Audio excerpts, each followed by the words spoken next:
Dear listeners, have you ever wondered where the absolute limit of your patience lies?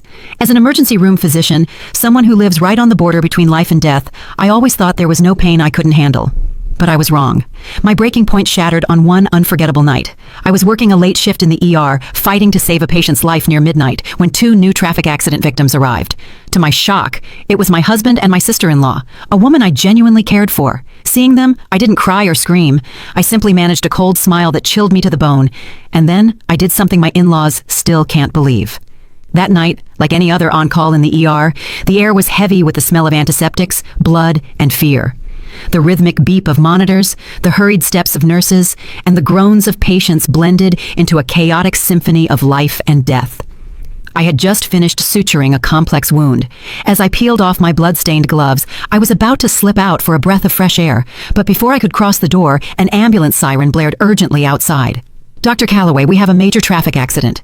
2 victims, a man and a woman, are incoming." A charge nurse named Chandra informed me, her voice tight with urgency. The exhaustion vanished instantly. I pulled my scrubs back on, quickly slipped on a new pair of gloves, and sprinted toward the ER entrance. This was our battleground, a place where there was no time for fatigue. 2 stretchers rolled in almost simultaneously. On the first lay a woman.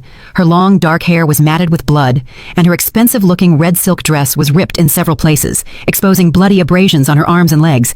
She was unconscious, and her breathing was shallow. But what made me freeze wasn't her condition.